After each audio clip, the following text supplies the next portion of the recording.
ना। हाँ जी, नमस्कार, स्वागत है मैपिंग क्लास में। आज की क्लास में हम स्टार्ट करने जा रहे हैं यूरोप कॉन्टिनेंट की फिजिकल ज्योग्राफी। इससे पहले की क्लासों में हम पॉलिटिकल स्ट्रक्चर को पूरा कंप्लीट कर चुके थे।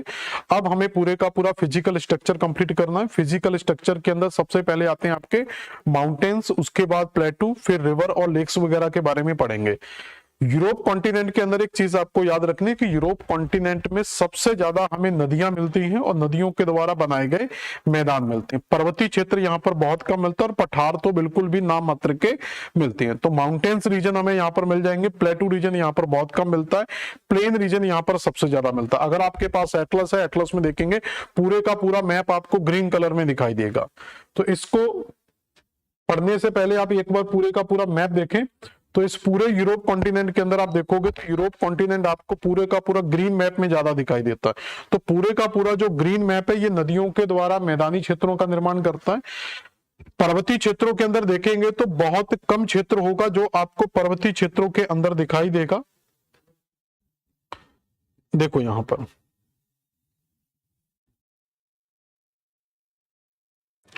तो माउंटेन्स के अंदर जाएंगे तो यहां पर कुछ माउंटेन्स आपको दिखाई देंगे। इसके बाद इस वाले बेल्ट में थोड़े से माउंटेन्स आपको मिल जाएंगे। जो अफ्रीका कॉन्टिनेंट है यहां अभी नहीं पढ़ना है। ये वाले बेल्ट में आपको थोड़ा सा माउंटेन एरिया मिल जाएगा यहां पर। तो ये दक्षिणी भाग में कुछ माउंटेन मिल जाते हैं, उत्तरी भाग में लगभग पूरे का पूरा ग्रीन एरिया मिलता है। और यहाँ पर एशिया का ये जो पार्ट है, एशिया में काफी बड़े माउंटेन रेंज हमें मिल जाते हैं यहाँ पर। लेकिन एक माउंटेन हमें यहाँ पर यूरोप में भी मिलेगा, इस माउंटेन के बारे में पढ़ेंगे। और एक माउंटेन हमें एशिया और यूरोप की सीमा पर भी मिलता है। तो 4-5 पूरे यूरोप कॉन्टिनेंट के अंदर हमें माउंटेन्स मिलते हैं। प्लेटू रीजन यहाँ पर बिल्कुल भी नहीं मिलता है। छोटे मोटे प्लेटू है वो अनइंपोर्टेंट है, कोई महत्वपूर्ण प्लेटू यहाँ पर हमें नहीं मिलता। तो केवल हम इस 4-5 माउंटेन्स के बारे में आज की क्लास में पढ़ेंगे। और उसके बाद जो सबसे लंबी क्लास होगी वो होगी यूरोप की नदियों के बारे में। तो 25 से 30 नदियां हैं जो बड़ी बड़ी नदियां हमें यूरोप कॉन्टिनेंट के अंदर पढ़नी होती। मोस्ट इंपोर्टेंट पार्ट होगा इसका रिवर। लेक्स भी यहाँ पर बहुत ज्यादा नहीं मिलती है। तो सबसे पहले इसके माउंटेन्स को पढ़ते हैं। तो इस वाले बेल्ट में अगर आप जाएंगे तो यहाँ पर अगर आप देखेंगे तो यहाँ पर कुछ देश हमने पढ़े थे, आपको याद होगा। एक हमने नॉर्वे के बारे में पढ़ा था और एक हमने स्वीडन के बारे में पढ़ा था। तो नॉर्वे और स्वीडन में अगर आप जाओगे तो इस तरीके से फिजिकल में इसको पूरे को मैंने एक नाम दिया था स्कैंडिनेवियन पेनिनसुला। स्कैंडिनेवियन के नाम से यहाँ पर माउंटेन भी मिलते हैं और उसी नाम से इसके प्रायद्वीप का नामकरण भी किया गया। तो सबसे पहले आप देखेंगे आपको एटलस में स्कैंडिनेवियन पेनिनसुला दिखाई देगा। नॉर्वे और स्वीडन पॉलिटिकल मैप में आपको दिखाई देगा। उसी पॉलिटिकल मैप को एक बार फिजिकल मैप में देखोगे तो आपको ये स्ट्रक्चर पूरे का पूरा दिखाई दे जाएगा। तो इसी जगह पर आपको क्या मिल जाएगा, एक माउंटेन मिल जाएगा जिसको कहा जाता है स्कैंडिनेवियन माउंटेन। इसी स्कैंडिनेवियन माउंटेन्स के अंदर एक जोलन पर्वत मिलता है। तो जोलन पर्वत भी इसी क्षेत्र के अंतर्गत ही मिलता है। तो स्कैंडिनेवियन माउंटेन याद रखेंगे और स्कैंडिनेवियन माउंटेन क्षेत्र के अंदर ही आपको एक जोलन माउंटेन करके मिल जाएगा, स्वीडन और नॉर्वे की बॉर्डर पर ही। तो एक जोलन माउंटेन याद रखेंगे। तो बस इतना ही आपको इसमें याद रखना है। इसके अलावा बाकी का जो एरिया आप देख चुके थे, ये पूरे का पूरा एरिया ग्रीन एरिया। तो इस ग्रीन एरिया को हमें नहीं पढ़ना है, हम डायरेक्ट इस वाले क्षेत्र में जाते हैं। तो इस क्षेत्र की बात करते हैं तो इसका नाम मैंने दिया था आइबेरियन पेनिनसुला। तो यहां पर याद होगा हमने पढ़ा था लास्ट क्लास में। जिन्होंने नहीं पढ़ा वो एक बार लास्ट क्लास जरूर देखें, तो उससे ही आप क्लियर कर पाएंगे। तो आइबेरियन प्रायद्वीप, इस आइबेरियन प्रायद्वीप के अंदर एक देश था जिसका नाम है पुर्तगाल और दूसरा यहाँ पर जो देश था वो है स्पेन। तो दो देश यहां पर इसके अंतर्गत आते हैं, स्पेन और पुर्तगाल। किसके अंतर्गत आते हैं, आइबेरियन पेनिनसुला के अंतर्गत आते हैं। इससे ऊपर हमने एक देश आपको पढ़ाया था फ्रांस। तो यहां पर अगर आप समझेंगे तो फ्रांस और स्पेन, तो फ्रांस और स्पेन के बॉर्डर पर, तो इस फ्रांस और स्पेन के बॉर्डर पर आप देखेंगे तो आपको यहां पर एक माउंटेन पर्वत दिखाई देगा। तो एक पर्वतीय क्षेत्र दिखाई देगा जिसको कहते हैं पिरेनीज माउंटेन। ठीक है, तो पिरेनीज माउंटेन की स्थिति कहां पर मिलती है, तो हम कहेंगे फ्रांस और स्पेन के बॉर्डर पर। आप एटलस में पॉलिटिकल में पहले देखो स्पेन और फ्रांस की सीमा कहां पर है। उसके बाद आप उसी मैप को फिजिकल में देखो तो आपको स्पेन फ्रांस की सीमा पर यहां पर पिरेनीज माउंटेन आपको मिल जाएगा। ठीक है, इसी की हाईएस्ट पीक आपको मिल जाएगी माउंट अनेटो। तो अनेटो करके इसकी हाईएस्ट पीक मिल जाएगी, तो पेरेनीज माउंटेन मिल गया। पेरेनीज माउंटेन की सबसे ऊंची चोटी माउंट अनेटो मिल जाएगी। और इसी पेरेनीज माउंटेन पर मैंने एक देश, आपको याद होगा अगर पढ़ाया था कल लास्ट क्लास में, हमने एक लैंडलॉक्ड बाय 2 कंट्री कंट्री पढ़ी थी जिसका नाम था अंडोरा। तो यहाँ पर एक देश भी मिल जाता है जिसका नाम क्या है, अंडोरा। तो अंडोरा कंट्री की स्थिति भी स्पेन और फ्रांस के बीच में इसी पर्वत पर स्थित है। इसके बाद अगर हम देखेंगे तो इस जगह पर भी आपको एक माउंटेन मिल जाता है। ये आपकी कौन सी खाड़ी थी, बिस्के की खाड़ी, ठीक है, bay of Biscay, bay of Biscay. तो बिस्के की खाड़ी के तट पर यहां पर एक कैंटाबेरियन ब्रायन माउंटेन आपको मिल जाएगा। और इसी कैंटाब्रियन माउंटेन से एक नदी निकलती हुई आपको दिखाई देगी जो इस तरीके से मेडिटेरेनियन सी में जाएगी। तो इस नदी का उद्गम कहां से होता है, कैंटाब्रियन पर्वत से होता है। इसको कहते हैं एब्रो रिवर। तो आप एटलस में देखो आपको एक इब्रो नदी दिखाई देगी। इस नदी को हम नदी वाली क्लास में दोबारा से पढ़ेंगे, अभी मत घबराना कि सर ने नदी साथ में पढ़ा दी। सिर्फ स्थिति पोजीशन की बात की जा रही है कि कैंटाब्रियन माउंटेन से किस नदी का उद्गम होता है, एब्रो नदी का उद्गम होता है किससे, कैंटाब्रियन माउंटेन से। आपसे पूछा जाएगा कैंटाब्रियन माउंटेन कहां पर है, हम कहेंगे स्पेन में है। पर्टिकुलर स्पेन में भी पूछे तो स्पेन के नॉर्थ में बे ऑफ बिस्के की खाड़ी के तट के पास में है। यहां पर ये कैंटाब्रियन माउंटेन हो गया। इस कैंटाब्रियन माउंटेन के नीचे जाएंगे तो यहां पर 3 पर्वत हमें मिलते हैं। इस जगह पर 3 पर्वत मिलेंगे आपको, क्रम से देखो आपको एटलस में मिल जाएंगे 3 पर्वत। तो स्पेन के दक्षिण में जाओगे तो 3 पर्वतों की श्रृंखला आपको मिल जाएगी। सबसे पहला मिलेगा सेरा मोरेना, फिर सेरा नावेदा और बेटिकन कार्डिलस। 3 पर्वत आपको क्रम से मिलेंगे, सेरा मोरेना, सेरा नवेदा और बेटिकन कार्डिलस। सेरा नवेदा के नाम से एक नॉर्थ अमेरिका के अंदर भी माउंटेन मिलता है, तो पढ़ते लिखते समय थोड़ा याद रखना। सेरा नवेदा एक नॉर्थ अमेरिका में मिलता है, दूसरा सेरा नवेदा हमें स्पेन के अंदर मिलता है। तो स्पेन में आपको कैंटाब्रियन माउंटेन मिल जाएगा, सेरा मोरेना माउंटेन मिल जाएगा, सेरा नवेदा माउंटेन मिल जाएगा और बेटिकन कार्डिलस भी आपको मिल जाएगा। तो इसको एक बार लिख लें सारी चीजों को। तो ये मैं इरेज कर दे रहा हूं, एक बार देखें जरा। तो सबसे पहले पिरेनीज माउंटेन, और पिरेनीज माउंटेन की हाईएस्ट पीक यहां पर लिख लेंगे अनेटो। तो माउंट अनेटो इसकी हाईएस्ट पीक है। और यहीं पर एक देश है इसके ऊपर जिसका नाम क्या था, अंडोरा। तो अंडोरा देश यहां पर याद रखेंगे। इसके बाद यहां पर कैंटाब्रियन माउंटेन, और इसी कैंटाब्रियन माउंटेन से किस नदी का उद्गम होता है, हम कहेंगे एब्रो नदी का उद्गम होता है। इसी के नीचे आपको सेरा मोरेना, सेरा नवेदा और बेटिकन कार्डिलस। तो ये 3 माउंटेन आपको क्रम से याद रखने हैं। तो ये सब स्पेन के अंदर मिलेगा, सेरा मोरेना, सेरा नवेदा और बेटिकन कार्डिलस। पुर्तगाल के अंदर कोई खास माउंटेन्स यहाँ पर नहीं मिलता है। तो ये 4 माउंटेन आप स्पेन के याद रखेंगे। पिरेनीज स्पेन और फ्रांस की सीमा पर याद रखेंगे। तो ये स्पेन है और ये फ्रांस है। इसके बाद देखें जरा, इसके बाद अगर आप देखें तो यहां पर हम पढ़ चुके थे पिरेनीज माउंटेन। पिरेनीज माउंटेन के बाद अगर आप इस स्ट्रक्चर में जाएंगे तो यहां पर एक बहुत बड़ा फोल्डेड माउंटेन मिलता है यूरोप महाद्वीप के अंदर, जिसको कहा जाता है आल्प्स माउंटेन। तो यहां पर आपको एक पर्वतीय क्षेत्र दिखाई देगा जिसको किस नाम से जाना जाता है, आल्प्स पर्वत के नाम से जाना जाता है। तो आल्प्स पर्वत कहां पर स्थित है, हम कहेंगे यूरोप महाद्वीप में स्थित है। ये एटलस हिमालय की तरह, हिमालय रॉकी एटलस जो एंडीज माउंटेन पड़ते हैं उन पर्वतों की तरह ये भी एक नवीन मोड़दार पर्वत का एग्जाम्पल है, न्यू फोल्डेड माउंटेन्स का एग्जाम्पल है। क्लियर हो गया, कहां पर स्थित है, यूरोप कॉन्टिनेंट में। यूरोप के अंदर ये कहां पर है, यूरोप के अंदर अगर हम जाएंगे तो इसका मुख्य विस्तार स्विट्जरलैंड के अंदर मिलता है। तो यूरोप के अंदर इसका मुख्य विस्तार किस देश के अंदर मिलता है, स्विट्जरलैंड के अंदर। स्विट्जरलैंड के अलावा इस साइड जाएंगे तो इसकी सीमा फ्रांस को भी टच कर जाती है, इसकी सीमा नीचे इटली को भी, यहां से जाएंगे तो ये वाला भाग इटली का है तो ये इटली को भी टच कर जाता है। इस तरफ जाएंगे तो ये ऑस्ट्रिया को भी टच करेगा, ऊपर से थोड़ा सा जाएंगे तो ये जर्मनी को भी टच करेगा। तो इस तरीके से आल्प्स पर्वत का मुख्य विस्तार अगर आपसे पूछा जाए तो हम कहेंगे आल्प्स पर्वत का मुख्य विस्तार स्विट्जरलैंड में है। इसके अलावा ऑस्ट्रिया, इटली, फ्रांस और जर्मनी की सीमाओं को भी टच करता है। उत्तरी भाग जर्मनी को टच करेगा, पश्चिमी भाग फ्रांस को टच करेगा, पूर्वी भाग ऑस्ट्रिया को टच करेगा और दक्षिणी भाग आपका इटली को स्पर्श करेगा।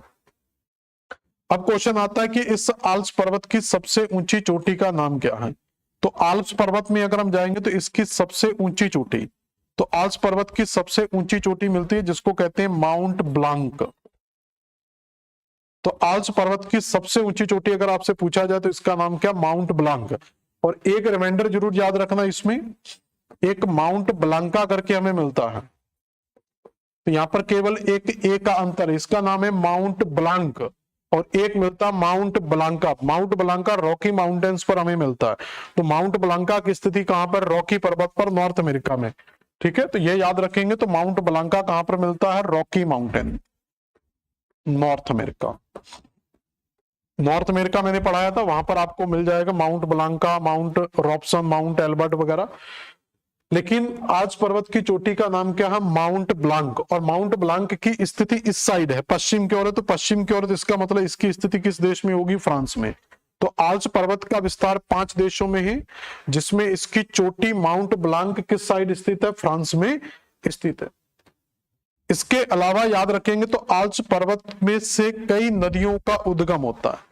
तो इसी आल्प्स पर्वत से कई नदियों का उद्गम होता है। तो इसके उत्तर की ओर एक नदी प्रवाहित होकर जाती है जिसको कहा जाता है राइन नदी। तो इसके उत्तरी भाग में कौन सी नदी निकलकर जाती है, तो राइन नदी का उद्गम इसी आल्प्स पर्वत से होता है। राइन नदी के बाद फ्रांस की तरफ एक नदी चली जाती है जिसको कहते हैं रॉन नदी। तो राइन नदी का उद्गम फ्रांस से होता है, रॉन नदी का उद्गम भी फ्रांस से होता है। तो राइन और रॉन दो नदियां याद रखेंगे। तो रॉन नदी का उद्गम भी फ्रांस से होता है। और इसी तरफ इटली की तरफ एक नदी चली जाती है, यहां पर पो, इटली की गंगा के नाम से जाना जाता है। ये सब नदियां मैं लास्ट में आपको पढ़ाऊंगा, घबराना मत, अभी केवल नाम याद रख लो। तो हम कह सकते हैं कि आल्प्स पर्वत से 3 नदियों का उद्गम होता है। ठीक है, केंद्रीय उद्गम का उदाहरण है ये। तो यहां से उत्तर की ओर राइन नदी जो जर्मनी में चली जाती है, पश्चिम की ओर रॉन नदी जो फ्रांस में चली जाती है, और दक्षिण की ओर पो नदी जो इटली के अंदर चली जाती है। तो राइन, रॉन और पो, इन तीनों नदियों का उद्गम कहां से होता है, आल्प्स पर्वत से होता है। आल्प्स पर्वत एक नवीन मोड़दार पर्वत है जिसका मुख्य विस्तार स्विट्जरलैंड में, उत्तरी विस्तार जर्मनी में, पश्चिमी विस्तार फ्रांस में, दक्षिणी विस्तार इटली में और पूर्वी विस्तार ऑस्ट्रिया के अंदर स्थित है। और इसकी सबसे ऊंची चोटी माउंट ब्लांक जो कि फ्रांस में स्थित है।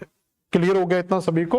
और इससे 3 नदियों का उद्गम होता है, राइन, रॉन और पो। तो राइन, रॉन, पो 3 नदियां आप यहां पर याद रखेंगे। इसके अलावा यहां पर कुछ छोटे छोटे माउंटेन्स आपको और मिल जाएंगे, जैसे सबसे पहले आल्प्स माउंटेन याद रख लेंगे। तो आल्प्स माउंटेन क्लियर हो गया। यहां पर मैं एक बार बना दे रहा हूं यहां पर दोबारा से, जिससे आप इसको स्क्रीनशॉट ले लेना। तो उत्तरी विस्तार जो है, मेन विस्तार स्विट्जरलैंड में है, उत्तरी विस्तार जर्मनी में है, इस साइड का जो विस्तार है वो फ्रांस में चला जाएगा, दक्षिण का जो विस्तार है वो इटली के अंदर है, और इस साइड का जो विस्तार है वो ऑस्ट्रिया के अंदर है। क्लियर। और इसकी सबसे ऊंची चोटी इस साइड हमें मिलती है जिसको कहते हैं माउंट ब्लांक। तो माउंट ब्लांक की पोजीशन किस साइड है, फ्रांस की साइड में। और आल्प्स पर्वत क्या है, एक नवीन मोड़दार पर्वत है। इसी पर्वत से एक नदी यहां से निकलकर जाती है, इस साइड में, इस डायरेक्शन में फ्लो करती है, इसको कहते हैं राइन नदी, राइन रिवर। और इस साइड जो नदी निकलकर जा रही थी इसका नाम क्या था, रॉन नदी। और नीचे की तरफ जो नदी निकलकर जा रही थी इसका नाम क्या था, पो नदी। इसके ऊपर ही एक जूरा माउंटेन हमें मिल जाता है, इसके ऊपर ही आपको ब्लैक फॉरेस्ट और वॉसजेस, ये थोड़े से इस साइड बन गए, मैं काटकर यहां पर लिख दे रहा हूं। ठीक है, थोड़े से उधर चलेंगे हैं, सरक गया। तो यहां पर वॉसजेस माउंटेन मिलता है। तो राइन नदी के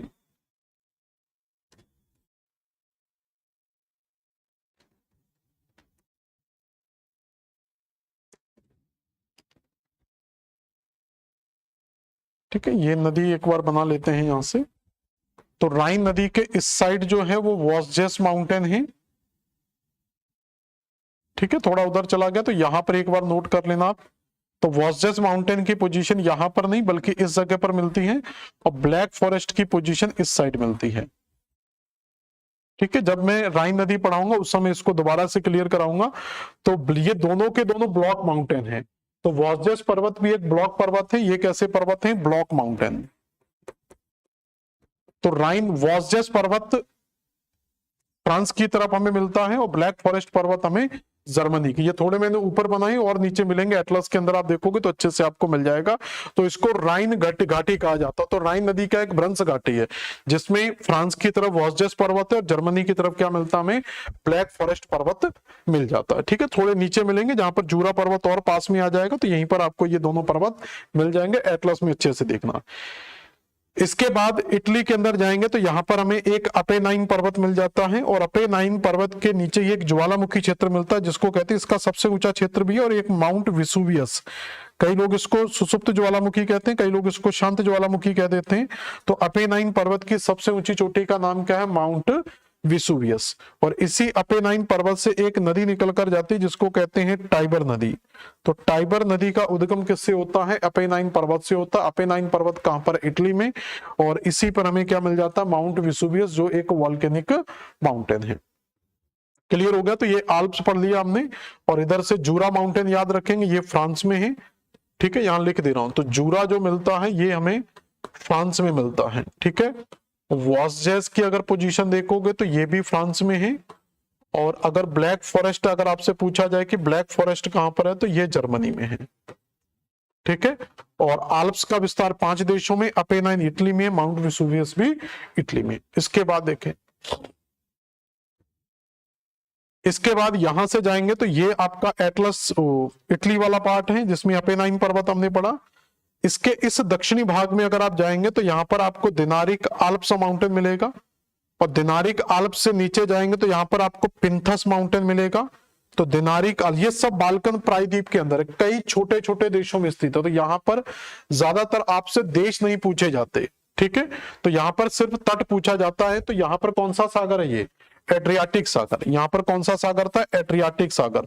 तो दिनारिक आल्प्स पर्वत कहां पर है, एड्रियाटिक सागर के तट पर स्थित है। और किस क्षेत्र के अंतर्गत आता है, बाल्कन प्रायद्वीप के अंतर्गत आता है। दिनारिक आल्प से और नीचे चले जाएंगे, ग्रीस वगैरह के बेल्ट में चले जाएंगे तो यहां पर मिलेगा आपको पिंथस। और पिंथस से अगर आप इस साइड जाएंगे तो यहां पर आपको एक ट्रांसवेलियन पर्वत मिल जाएगा, ये वाला क्षेत्र जो है। और ट्रांसवेलियन के और ऊपर जाएंगे तो यहां पर जो मिल जाएगा इसको कहते हैं कारपेंथियन। ठीक है, तो दिनारिक आल्प्स, पिंथस, ट्रांसवेलियन और कारपेंथियन, तो ये 4 पर्वत याद रखेंगे। बाकी पर्वत यहाँ पर और भी मिलेंगे, लेकिन केवल 4 याद रखो, दिनारिक आल्प्स, पिंथस, ट्रांसवेलियन और कारपेंथियन। तो ये 4 पर्वत आपको किसके अंतर्गत याद रखने हैं, तो ये हमें 4 पर्वत याद रखने हैं बाल्कन प्रायद्वीप के अंतर्गत। और यहाँ पर एक टाट्रा माउंटेन करके मिलेगा, थोड़ा सा ऊपर जाएंगे तो ये फ्रांस की सीमा के साथ चला जाता है, टाट्रा माउंटेन्स। तो यहाँ पर आपको एक टाट्रा माउंटेन्स करके भी मिल जाएगा। ठीक है, इसकी पोजीशन थोड़ा देख लेना, मुझे कंफर्म नहीं है कि फ्रांस में होगा। एक बार आप लोग कंफर्म करना, उसको गूगल पर स्टडी करके देखना टाट्रा माउंटेन की पर्टिकुलर लोकेशन क्या दिखा था, मिलेगा यहीं पर। पोजीशन आपकी टाट्रा की यहीं पर रहेगी। अगर फ्रांस हुआ तो सही कर लेना, नहीं हुआ तो थोड़ा चेंज कर लेना। इसके बाद अगर हम बढ़े यहां पर, तो इस साइड अगर हम जाते हैं तो ये है हमारा भूमध्य सागर, मेडिटेरेनियन सी। और इस साइड हमें मिलता है काला सागर, सॉरी ये है ब्लैक सी, मेडिटेरेनियन, ब्लैक सी, काला सागर। और काला सागर के इस साइड हमें मिलता है एशिया की सीमा के साथ जुड़ा हुआ कैस्पियन सागर। तो काला सागर से लेकर कैस्पियन सागर की सीमा तक, तो काला सागर से स्टार्ट करेंगे, काला सागर से लेकर कैस्पियन सागर तक यहां पर एक लंबी रेंज मिलती है। और ऊपर वाला पार्ट है यूरोप का, नीचे वाला पार्ट है एशिया का। तो यहां तो हम ये कह सकते हैं यूरोप और एशिया के बीच में काला सागर से लेकर कैस्पियन सागर तक एक पर्वत श्रेणी का विस्तार है जिसको कॉकेसस माउंटेन के नाम से जाना जाता है। तो यहां पर हमें जो माउंटेन मिलेगा उसका नाम क्या, कॉकेसस माउंटेन। तो कॉकेसस माउंटेन का विस्तार अगर आपसे पूछा जाए तो यूरोप और एशिया के मध्य ब्लैक फॉरेस्ट, सॉरी काला सागर ब्लैक सी से लेकर कैस्पियन सागर तक फंसा हुआ है। इसकी सबसे ऊंची चोटी की बात करें तो यूरोप वाले बेल्ट में इसकी सबसे ऊंची चोटी मिल जाती है जिसका नाम है माउंट एल्ब्रुस। इसमें भी एक कंफ्यूजन याद रखना होती है हमेशा, माउंट एलबुर्ज से क्वेश्चन कई बार गड़बड़ हो जाता है। तो माउंट एलबुर्ज एशिया में स्थित है, ये हमने एशिया में पढ़ा था।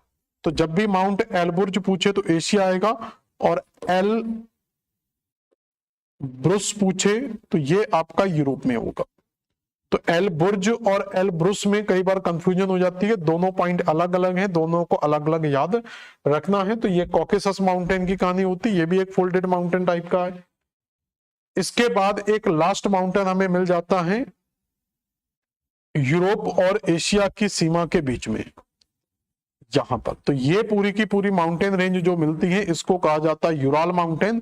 तो यूराल माउंटेन यूरोप और एशिया के बीच में एक प्राकृतिक सीमा का निर्धारण करता है। और इधर कॉकेसस भी याद रखेंगे, यूरोप और एशिया के बीच में एक प्राकृतिक सीमा का निर्धारण करता है। तो ये यूराल माउंटेन है। और यूराल माउंटेन की सबसे ऊंची चोटी का नाम मिल जाता है नरोदनाया। तो यूराल की सबसे ऊंची चोटी का नाम क्या है? नरोदनाया। और यूराल पूरा खनिज संसाधनों की दृष्टि से काफी ज्यादा प्रसिद्ध है। कोयले को छोड़कर यहाँ पर हर प्रकार का खनिज संसाधन हमें मिल जाता है। केवल कोयला प्राप्त नहीं होता, बाकी सभी प्रकार के मिनरल्स, आपके आयरन वगैरह, ये सभी प्रकार के मिनरल्स यहाँ पर मिल जाते हैं। तो काफी बड़ा यूराल का इंडस्ट्रियल एरिया भी यहाँ पर हमें मिल जाता है। तो इस तरीके से यूरोप माउंटेन के सारे माउंटेन्स भी आपके कंप्लीट होते हैं। तो यूरोप कॉन्टिनेंट का फिजिकल का पहला पार्ट आपका कंप्लीट हो गया। अगली क्लास के अंदर हम पढ़ेंगे यूरोप महाद्वीप की प्रमुख नदियां, यूनाइटेड किंगडम के पर्वतों को, नदियों को, पठारों को, झीलों को मैं पूरा एक साथ पूरी एक क्लास कराऊंगा। यूनाइटेड किंगडम की फिजिकल, पहले हम पूरा यूरोप कंप्लीट करेंगे, देन हम क्या करेंगे, यूनाइटेड किंगडम को दोबारा से पढ़ेंगे। जैसे यूनाइटेड किंगडम पॉलिटिकल पढ़ा दिया, ऐसे ही मैं यूनाइटेड किंगडम फिजिकल आपको कंप्लीट करवाऊंगा। तो मिलते हैं फिर अगली क्लास में। धन्यवाद।